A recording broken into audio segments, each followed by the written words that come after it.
Alors passons aux choses sérieuses avec la suite d'accords qui est composée de ces 4 accords. On a Do, Sol, La mineur et Fa. Vous remarquerez que la forme des accords est toujours la même à la main droite pour le moment. Vous pouvez jouer Do, bloquer votre main, aller jouer Sol, bloquer votre main à nouveau, jouer La mineur, descendre ici et jouer Fa. Comme ça, si vous arrivez à garder la main ferme, la seule chose que vous avez à caler, c'est votre pouce sur la première note de l'accord.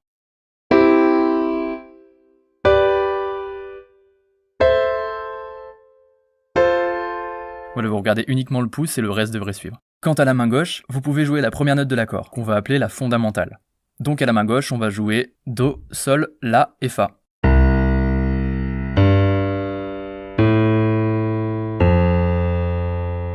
Je vous conseille de jouer quelques fois les accords à la main droite jusqu'à ce que ce soit naturel et ensuite de rajouter la main gauche.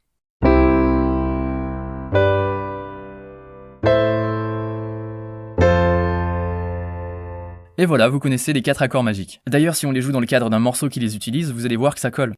When I find myself in times of trouble, Mother Mary comes to me, speaking words of wisdom. Bon, à ce stade, vous connaissez les 4 accords magiques, félicitations. Mais on va voir maintenant comment vous pouvez les améliorer, parce que c'est pas tout de les jouer, mais vous verrez qu'ils peuvent sonner beaucoup plus pro et plus intéressants que ça. Donc voilà quelques astuces pour les faire mieux sonner. La première chose à propos de ces accords, c'est qu'on peut les jouer sur différentes positions. C'est ce qu'on appelle une inversion ou un renversement d'accords. Et ça veut simplement dire qu'on peut jouer les notes de chaque accord dans différents ordres. Donc bien sûr on peut le jouer comme ça, avec les notes Do, Mi et Sol. Mais si on monte le Do d'une octave, comme ça, on atteint une autre position d'accord, avec les mêmes notes. Et maintenant si on monte le Mi ici, on a une 3e position. Et ensuite à nouveau la position de départ. Donc on a 3 positions pour chaque accord. Pour Do, pour Sol, La mineur et Fa. Et donc à chaque fois, ce sont les 3 mêmes notes que l'on décale tout le long du clavier. Donc ce que vous pouvez faire maintenant, c'est pratiquer les accords qu'on a vus sur les différentes inversions. Une fois que vous avez pratiqué ces inversions d'accords, vous allez pouvoir les jouer les unes après les autres. Et ce qu'on va chercher à faire, c'est de choisir les inversions d'accords qui sont proches les unes des autres, pour ne pas avoir à faire des énormes sauts entre les différentes positions. Par exemple, on peut faire quelque chose comme ça.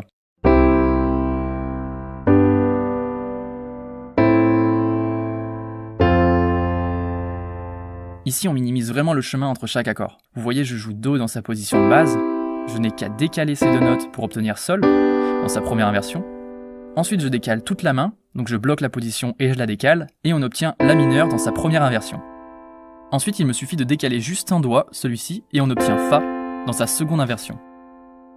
Puis on décale ces 2 notes, et on arrive sur Do à nouveau. Ça vous évite des écarts entre chaque accord, et vous voyez que ça sonne plus cohérent, plus chaleureux, plus naturel que si vous faisiez ça.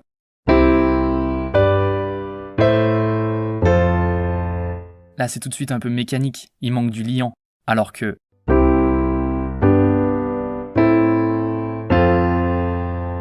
Une fois que vous maîtrisez ces positions d'accords, vous pouvez maintenant ajouter du rythme et un certain timing. Pour maîtriser le rythme, on va commencer tranquillement en comptant à voix haute les temps.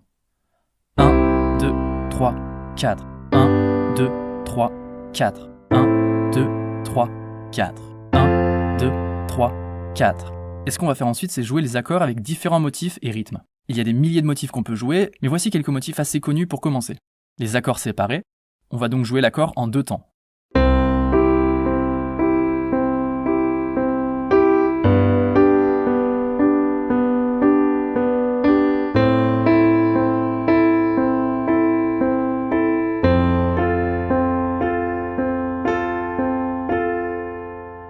Ici, rappelez-vous de bien garder le battement sur 4 temps ou alors de mettre un métronome. Ensuite, vous pouvez le jouer en arpège.